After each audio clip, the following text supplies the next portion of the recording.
clearly we're looking at a little Slayer match here on Bazaar, one of our new maps. There's a lot to take in, I'm sure, for viewers who are just seeing a lot of stuff for the first time here. Yeah, I can't remember if we've shown things like the Pulse Carbine being used in first person. I think it was briefly shown in the multiplayer trailer, and I think this is the first time we've shown first-person view of someone walking around in Bazaar. I think it has. We're also right now kind of getting a look at the friend and foe system that we've discussed in some of our blogs in the past. This is kind of moving away from forcing players into red and blue, allows us to kind of maintain that unique armor customization that's become a greater focal point for Halo Infinite. Yeah, and I think this is a pretty good example of that, and I think you're really seeing those colors pop out on the Xbox One hardware. It's great. I think I just noticed a custom skin applied to that AR there that we saw briefly.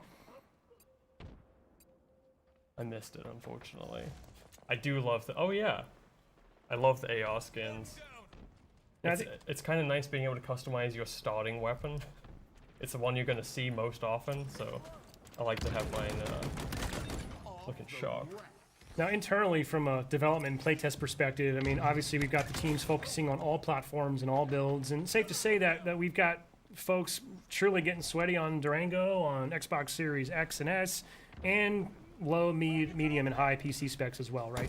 Yeah, so obviously, as I said before, we can't cover every PC spec out there, but we try to have a good range within our testing, and we have folks playing on Xbox Ones regularly, myself included.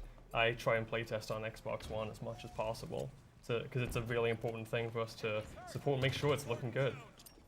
Yeah, it really is awesome that we're able to kind of bring that audience forward with us, right? I mean, we know there's obviously a large amount of Xbox One players out there, especially as, you know, frankly, some people I think are still eager to acquire a new console, and with some of the supply chain issues that have come around during the pandemic, not necessarily easy for everyone. So, you know, thankfully I'm not one of the engineers. I can't imagine it's necessarily a trivial undertaking to be able to scale so smartly across different hardware, but I gotta say, shaping up super nice, and really looking forward to getting some feedback from Xbox One players after this weekend.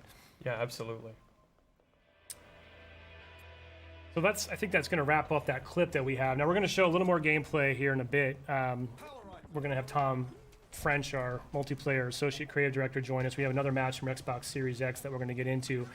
But once this wraps up, we're going to jump back over to the build, and we're going to look through this real flight build here.